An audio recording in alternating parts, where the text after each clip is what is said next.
Si j'avais pas eu mon cancer, je pense que je n'aurais jamais fait cette reconversion, puisque je n'aurais jamais eu d'introspection aussi profonde. Est-ce qu'on a la force de retrouver le même métier qu'avant ? Non, j'avais plus envie de ça. Et c'était très important pour moi que je ne fasse pas malade par rapport à moi-même et par rapport aussi aux autres.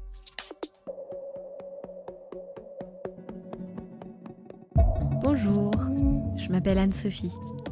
Ayant moi-même été touchée par le cancer, je suis aujourd'hui en charge de faire entendre la voix des patients chez Résilience, une communauté de patientes et patients, de familles, d'amis, d'aidants, bref, de tous ceux qui, un jour, ont croisé le cancer sur leur chemin. La résilience, c'est l'aptitude à se construire et à vivre en dépit de circonstances traumatiques. Dans ce podcast, nous allons tenter de donner vie à ce concept, en tendant le micro à celles et ceux qui en parlent le mieux. Pas de conseils médicaux, pas de mode d'emploi, pas d'injonction, mais plutôt une pause, une rencontre, un témoignage, une voix. Aujourd'hui, je vous invite à écouter Elsa. Jeune quarantenaire au sourire généreux, maman active de 2 enfants, Elsa est venue confier son histoire à notre micro avec l'idée de pouvoir inspirer d'autres personnes à faire comme elle, changer de profession et se reconvertir. Après s'être récemment lancée dans l'entrepreneuriat, Elsa réalise lors de consultations médicales pour une chirurgie esthétique que quelque chose ne va pas. C'est un récit tout en douceur autour de l'image que l'on a de soi, que l'on projette à l'extérieur, un témoignage qui incite à mobiliser les 5 sens pour un accès au mieux-être face au traitement.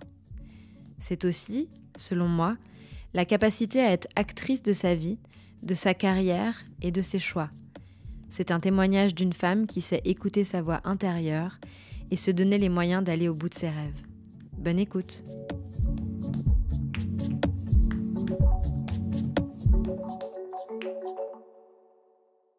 Je m'appelle Elsa, j'ai 40 ans, j'ai 2 enfants et j'habite dans les Landes.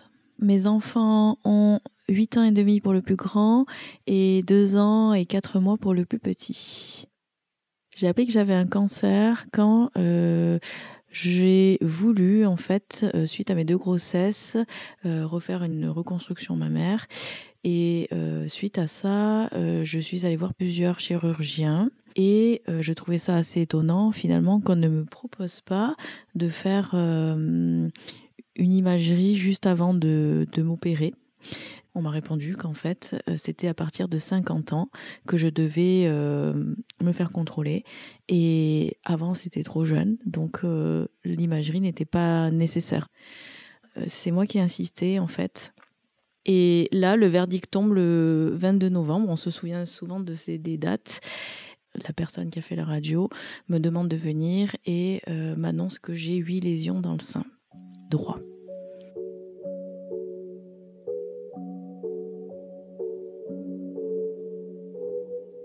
Avant que on me pose le mot cancer, en fait, je ne dis rien à mes enfants. En attendant les résultats de l'anapathe, je n'annonce rien. Une fois qu'on a su, là c'est sûr que c'est un désastre, un drame, il y a tout qui s'écroule en fait tout autour de nous. Il y a la mort en fait, cette mort qu'on oublie au quotidien, qui là finalement est bien présente en face de nous.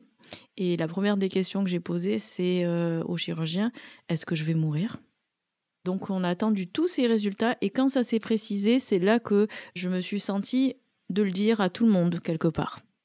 Parce que je me suis dit que si jamais une personne avait vécu la même chose, soit personnellement, soit par le biais d'un proche aussi, peut-être qu'il avait ces pistes-là de pouvoir m'épauler, de m'aider. Donc comme si on faisait un appel à l'aide en fait. Voilà.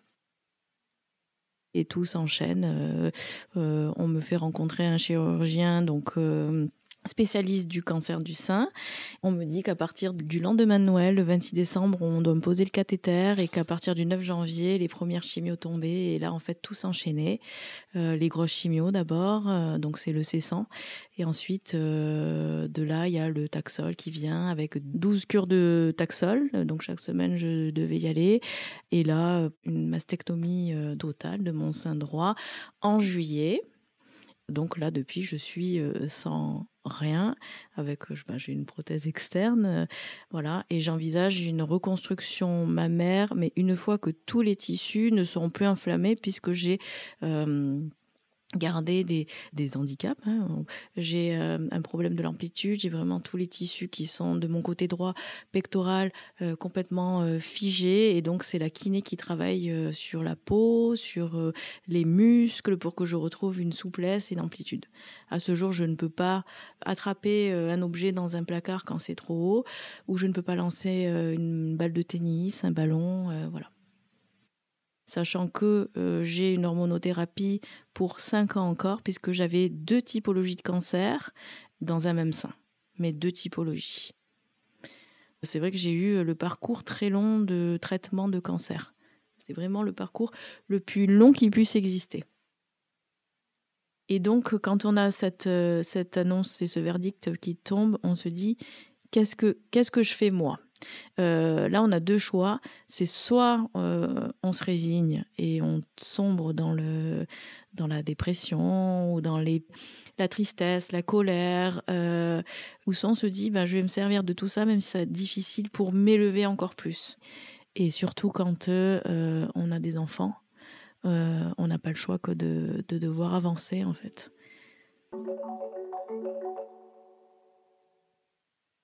Alors tout de suite, quand on annonce que on va devoir recevoir des traitements, évidemment l'équipe oncologue m'a dit que là j'allais perdre tous mes cheveux, mes sourcils, mes cils, que j'allais avoir des changements physiques.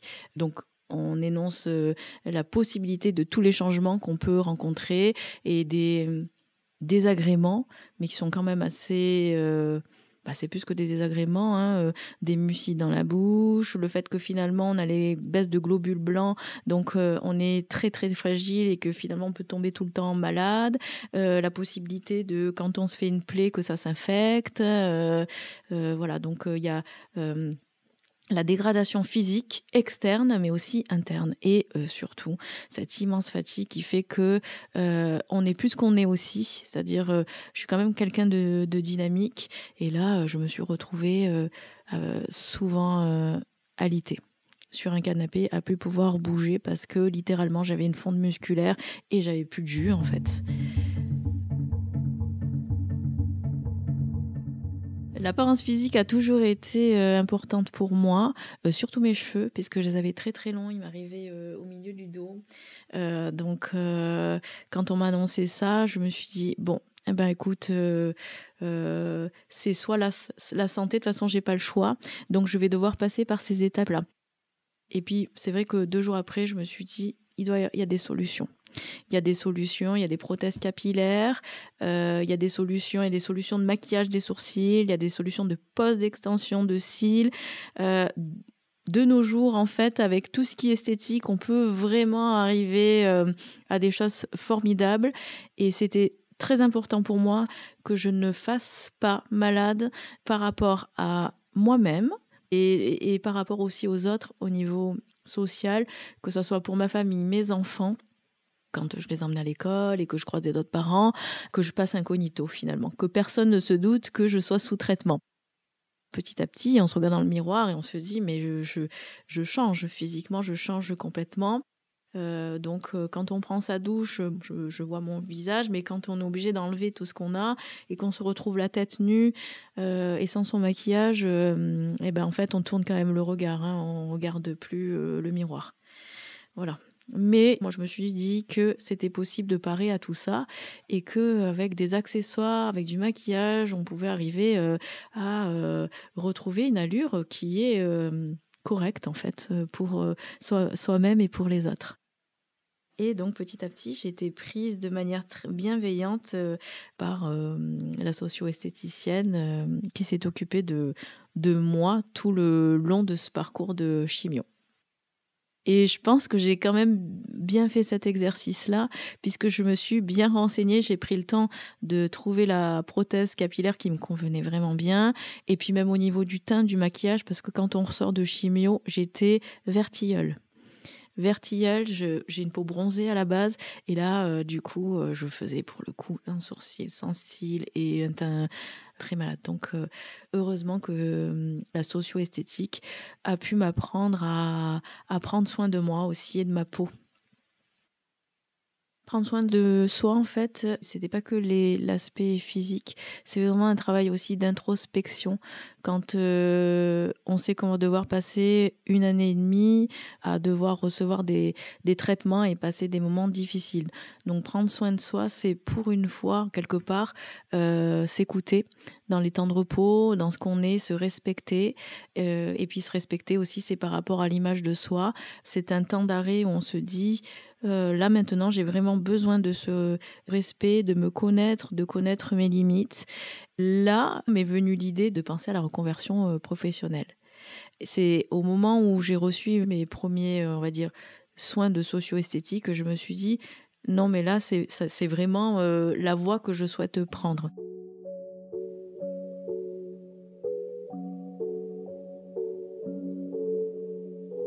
Donc au début, je me suis renseignée pour être socio-esthéticienne, mais quand j'ai vu que je voulais quelque part sortir de l'hôpital, ne plus être au 4e étage, c'est là où les personnes reçoivent les chimios, du coup, j'ai pas choisi le chemin de la socio-esthétique, mais j'ai choisi le métier de facialiste. C'est pas une esthéticienne, c'est une experte en massage du visage qui permet, après une analyse morpho-faciale, de pouvoir adapter des soins spécifiques pour révéler la beauté de chacune des personnes. Cette reconversion, je l'ai enclenchée vraiment au 2e rendez-vous avec la socio-esthéticienne. Je me suis dit, mais c'est cette voie-là que je souhaite prendre, c'est prendre soin des autres par la beauté. Et du coup, je me suis renseignée de là, en fait, à chercher sur Internet la meilleure des formations que je pouvais faire et aussi la formation que je pouvais effectuer dans le sens où je ne pouvais pas être dans une école tous les jours. Ça, c'était pas possible avec tous les traitements, avec la fatigue. Il me fallait une école qui puisse enseigner à distance. Et de toute façon, je remercie d'ailleurs la CARSAT, puisque c'est ce service-là qui m'a permis de pouvoir effectuer la formation, tout en étant en arrêt maladie et en continuant un parcours de soins. À ce moment-là, quand j'ai voulu faire cette reconversion professionnelle, j'en étais au milieu de mes chimiothérapies, donc c'est-à-dire au milieu du Taxol. Et puis je me suis dit que quand tout allait s'arrêter, j'allais avoir un vide dans le sens où là, tout le quotidien est rythmé. C'est assez intense, hein. Parfois, il faut y aller tous les jours. Par exemple, par rapport à la radiothérapie, c'est vraiment tous les jours. Et puis d'un seul coup, quand les derniers soins s'espacent et qu'ils s'arrêtent, c'est là que on se sentirait peut-être, je pense, je ne l'ai pas connu puisque je l'ai anticipé, mais lâcher tout en nous disant qu'il faut continuer quand même une hormonothérapie. Donc ça continue, mais on n'a plus le rythme médical. Et puis, il y a la fin de l'arrêt aussi maladie. Donc un arrêt maladie, il continue pas pendant 3 années, 4 années. Il faut penser à l'après, en fait, avec tout ça. Est-ce qu'on a la force de retrouver le même métier qu'avant ? Non, moi, n'avais plus la force. En plus, je faisais 1 heure de trajet en voiture le matin, 1 heure le soir, avec 1000 mails par jour à traiter. Non, j'avais plus envie de ça. Donc, il fallait vraiment que je pense à tous les points en listant ce que je souhaite plus et ce qui me plaît. Et là, quand on a ce rapport à la mort aussi qui revient, on se dit, il faut vraiment faire vivre son rêve si on le peut.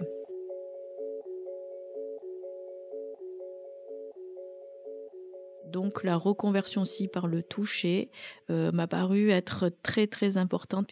Le toucher, c'est vraiment le système qui est directement relié au système nerveux. Je crois que quand on est même embryon, la peau et le système nerveux ne font qu'un. Et que quand une personne est très âgée et qu'elle commence à avoir des sens diminués de la vue, de l'ouïe, c'est le toucher qui reste en fait jusqu'en fin de vie. Donc pour moi, ça paraissait être une évidence de faire du bien autour de moi et ça a été thérapeutique puisque j'ai pu, avec mes mains, retrouver l'appréhension des manipulations très fines que j'avais perdues puisque les chimios m'avaient aussi altéré les terminaisons nerveuses de tous mes doigts. Je ne pouvais ni ouvrir ni fermer un bouton. Je ne pouvais pas changer la couche de mon enfant. Je ne pouvais pas attraper un tout petit objet, une aiguille. C'est impossible pour moi. Ça me glissait des mains et ça me faisait surtout très, très, très mal. Et j'avais aussi tous les lits de l'ongle qui s'étaient décollés de la matrice. Et ça, c'est extrêmement douloureux. Et donc, cette reconversion m'a permis vraiment de reconnecter tous les systèmes d'information et de reprogrammer pour que je puisse retrouver mon toucher fin. Alors aujourd'hui, dans ma formation, je passe le CAP esthétique, cosmétique et parfumerie au mois de juin, fin juin. En même temps, je suis des modules de facialiste et donc j'alternais entre les matins la radiothérapie, l'après-midi la révision des cours. Décembre, c'est la pratique de CAP. Donc c'est une semaine sur Paris pleine, c'est assez intense, mais c'est ce qui m'a redynamisée puisqu'on marche énormément quand on est sur Paris, on est obligé de faire un minimum de 3-4 km et donc c'est très important aussi, il faut énormément marcher pour faire face à la fatigue et moi ça m'a redynamisée. Et puis la fierté de se dire on est capable. C'est ces challenges-là que je me suis donné aussi et de me dire je suis capable de marcher, je suis capable de monter des escaliers, je suis de nouveau capable, comme toutes les autres qui suivent cette reconversion professionnelle, de pouvoir tenir debout et de devoir tenir une formation. Et tout ça, en fait, on est fier de soi, on sort de sa zone de confort, on sort des soins médicaux et on se dit, on se reconnecte et c'est une sorte de renaissance en fait.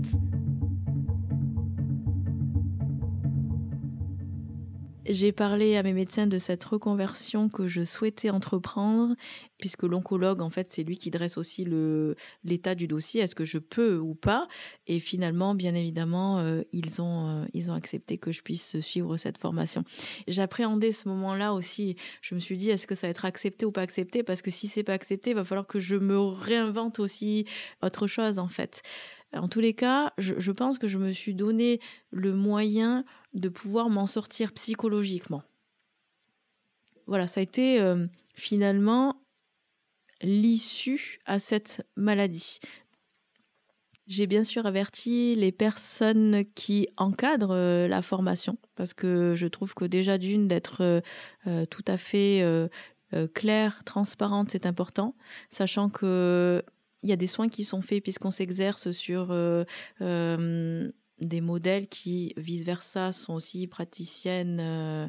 Donc, c'était important puisque je garde le PAC, donc qu'il n'y ait pas de mouvement qui soit fait sur le port à cathéter, qu'il n'y ait pas de choses qui puissent aussi altérer la peau. Ça, c'était au tout début quand j'avais encore des reliquats, donc d'ongles décollés par rapport à la manucure et tout ça. Et bien évidemment, avec toute leur bienveillance, elles ont préparé. Elles ont demandé si tout allait bien, si je pouvais me reposer de temps en temps si c'était trop difficile pour moi. Tout a été vraiment mis en place pour que je me sente à l'aise. Si j'avais pas eu mon cancer, je pense que je n'aurais jamais fait cette reconversion, puisque je n'aurais jamais eu d'introspection aussi profonde. Je n'aurais jamais eu ce rapport humain aussi intense aussi. Je trouve que le cancer m'a appris à avoir une accession humaine qui est complètement différente. J'ai une sensibilité qui s'est développée. On arrive à des relations complètement différentes.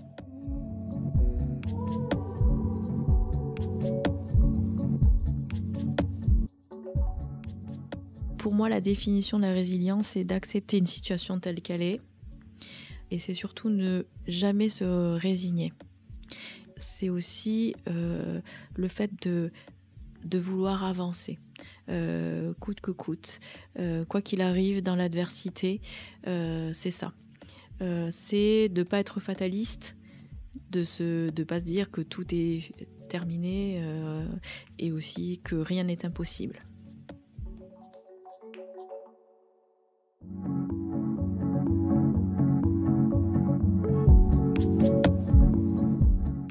Merci à Elsa pour ce témoignage poignant qui illustre bien l'idée que rien n'est impossible.